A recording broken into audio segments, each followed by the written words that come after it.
Estimados amigos de ESPN Knockout, un saludo muy, pero muy especial para todos ustedes, como de costumbre.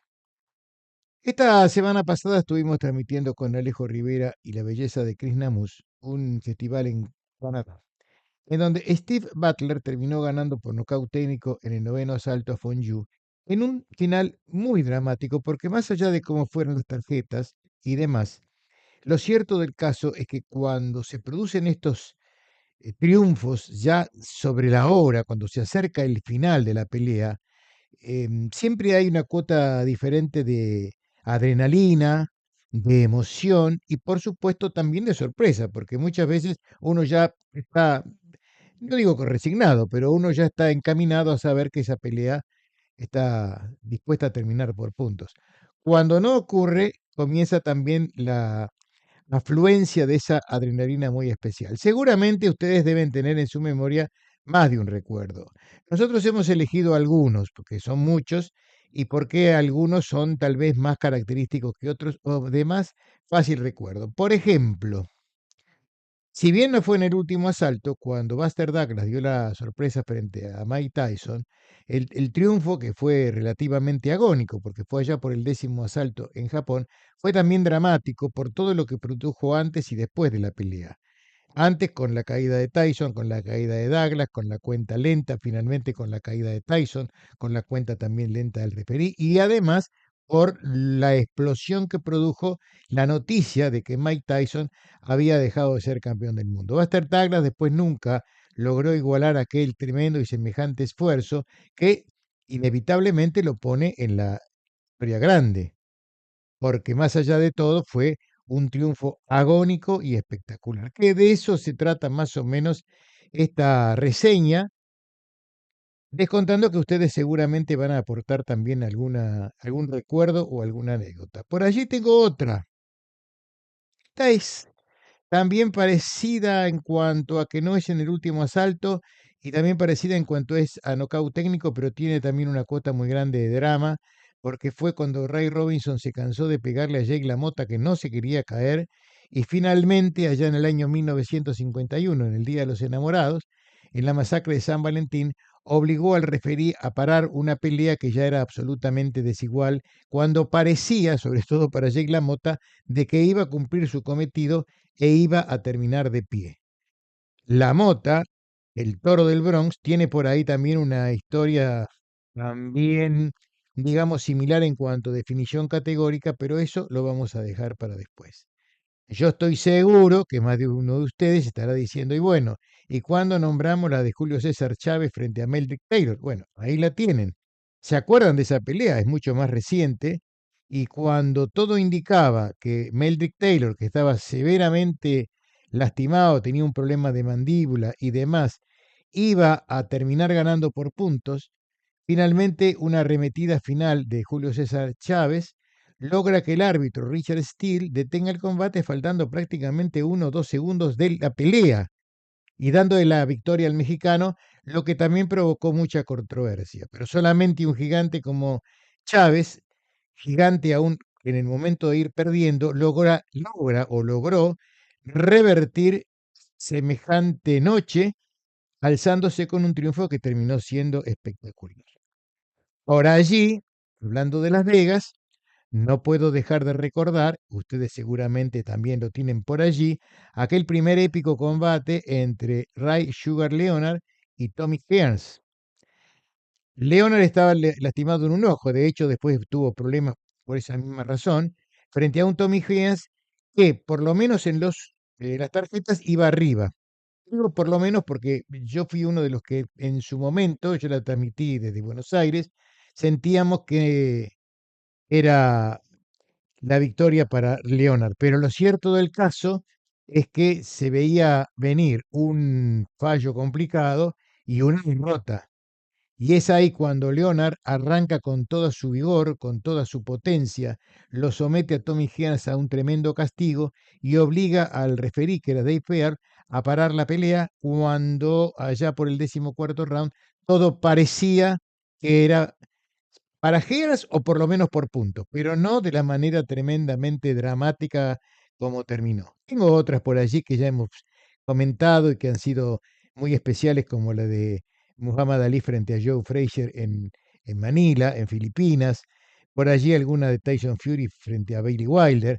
La lista no es tan numerosa, pero requiere también un poco de sedazo porque no todas han sido justamente tan agónicas, como por ejemplo la de Víctor Galíndez cuando le gana a Richie Cates en Sudáfrica, 22 de mayo del año 76.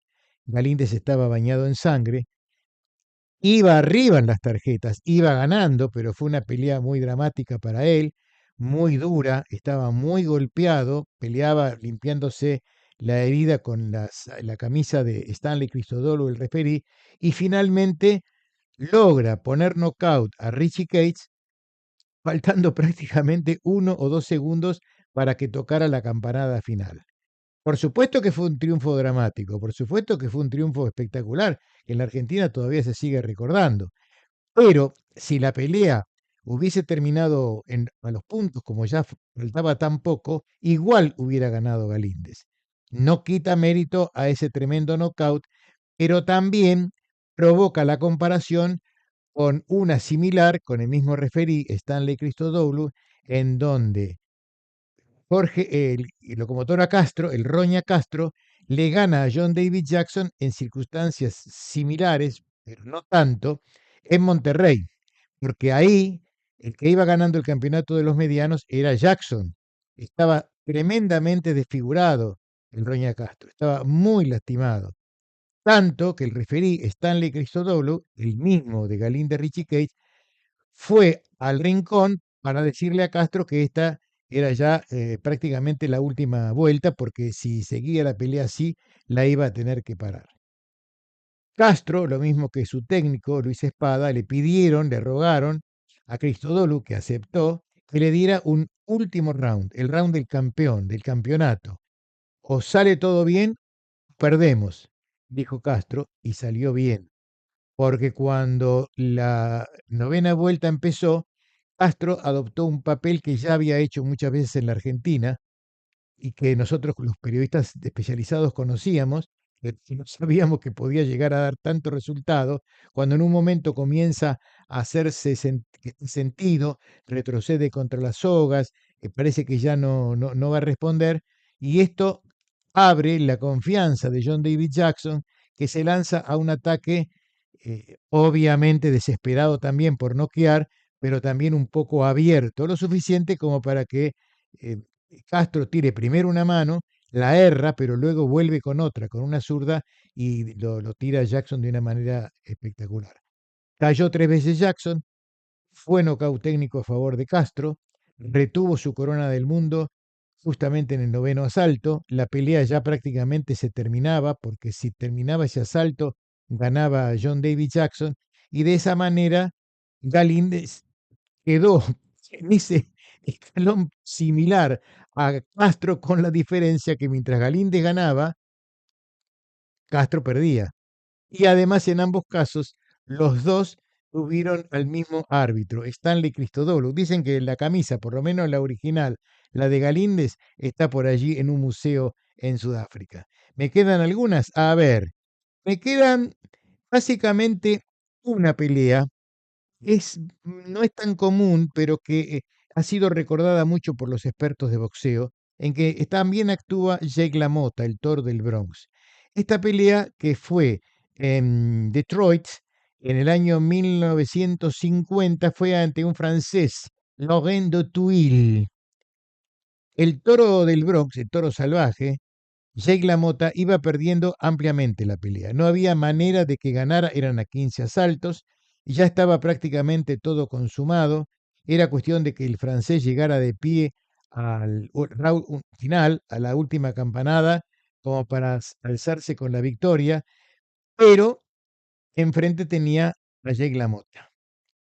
Y de esta manera la Mota, en un arranque de fiereza, de brutalidad, tirando golpes como fuese y a como diera lugar, termina ganándole, faltando un par de segundos al francés, y retiene su corona mundial. Una victoria que es arquetípica del triunfo agónico, de ese triunfo que llega cuando solamente uno de los dos está dispuesto a lograrlo, sea como sea, sin importarle nada, arriesgando hasta su propia vida, porque algo de eso hizo Jake LaMotta. En todos los casos, round más, round menos, se impuso el coraje, la determinación, esa necesidad de que no voy a perder de ninguna manera, aunque esté perdiendo, y que finalmente metió a muchos de estos hombres, algunos, porque no todos han logrado cosas similares, en la historia grande del boxeo. ¿Usted tiene algún ejemplo? Sí, seguro que sí.